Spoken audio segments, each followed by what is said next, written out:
اللہ رسول کی نافرمانی کرنے والیوں، گھونگٹ سے گھبرانے والیوں، پردوں سے گھبرانے والیوں، کافر اور مشرکوں کے بہکاوے میں آ کر شیطان نے تمہیں اغوا کر لیا ہے۔ شیطان کے جال میں پھنسنے والی میری بہنوں، جب تمہیں تمہاری قبر میں رکھ دیا جائے گا، اس وقت چاروں طرف سے قبر تمہیں دبائے گی، قبر جہنم کے گڑھوں میں سے گڑھا بن جائے گی۔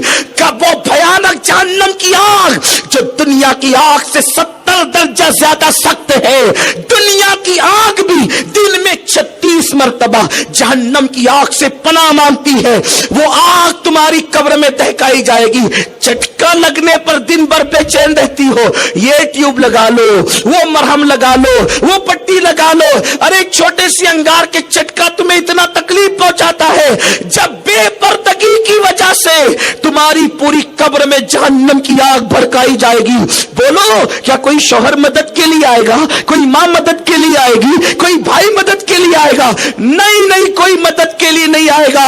یہ بے وفا دنیا نے کس کے ساتھ وفا کی ہے جو تمہارے اور میرے ساتھ وفا کریں گے لوگ؟ نہیں نہیں، کوئی مددگار نہیں ہے۔ اگر وہاں قبر میں بھی کوئی مدد کرنے والا ہے تو ایک ذات ہے جسے محمد رسول اللہ کہتے ہیں، آمینہ کا لال کہتے ہیں، عبداللہ کا لگتے جگر، محبوب رب العالمین، اللہ اکبر، محبوب کبریا، اللہ کا حبیب، اللہ کا نائب اعظم، اللہ رب العزت کا نائب اعظم، خلیفہ اعظم مصطفیٰ جان رحمت مدد کریں گے۔ لیکن ہم نے انہیں خوش کہاں کیا؟ ہم نے انہیں خوش کتنا کیا؟ ہم نے تو سہیلیوں کی خوشی کے لیے گالوں پر سرخی ملی، ہم نے تو سہیلیوں کی خوشیوں کے لیے ہونٹوں پر سور کی چربی ملی ہوئی سرخی اور لپسٹک لگایا، ہم نے تو اللہ اکبر دوسروں سے تعریف کے اور داد وصول کرنے کے لیے ناخنوں پہ نک پالش لگائی، حتیٰ کہ وہ نک پالش اتنی گندی ہے کہ اگر نک پالش ناخن پر جو پالش لگائی جاتی ہے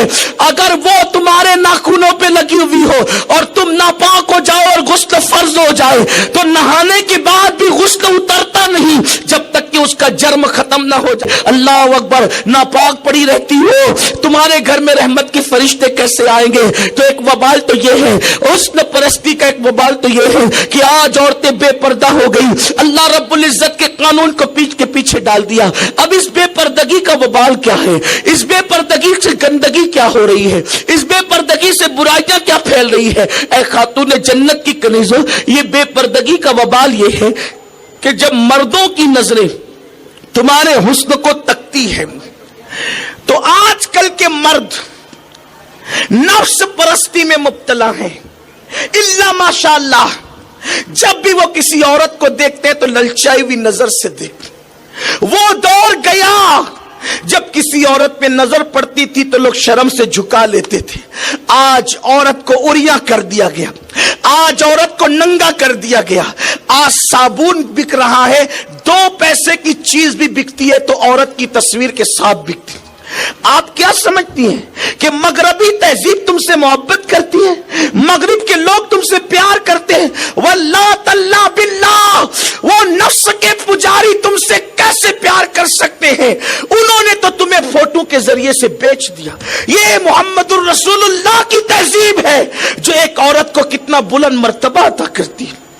عورت پیدا ہو بچی کی شکل میں تو ماں باپ جنتی ہوتے ہیں، دلہن بن کر کے جائے نیک عورت کی شکل میں تو وہ شوہر کی جنت بن جاتی ہے، ماں بن جائے تو اس کے قدموں میں جنت سمیٹ کر رکھتی جاتی ہے۔ یہ محمد الرسول اللہ کا قانون ہے۔ لیکن تمہیں مغرب فیشن کے نام پر تم کہاں جا رہی ہو؟ خدا کے لیے اپنے حال پہ رحم کرو۔ یہ بہکانے والے، یہ بھونکنے والے لوگ جو تمہارے مذہب و مسلک کے خلاف باتیں کرتے ہیں وہ تمہارے خیر خواہ نہیں ہے۔ مصطفیٰ جان رحمت نے تم سے پیار کیا، تم سے محبت کی، تمہیں جہنم سے بچانے کی کوشش فرمائی، تمہیں آگاہ کیا، تم سے کہا کہ جہنم سے بچو، کیونکہ میں نے عورتوں کو جہنم میں سب سے زیادہ دیکھا ہے۔ جی ہاں میرے پیارے عزیز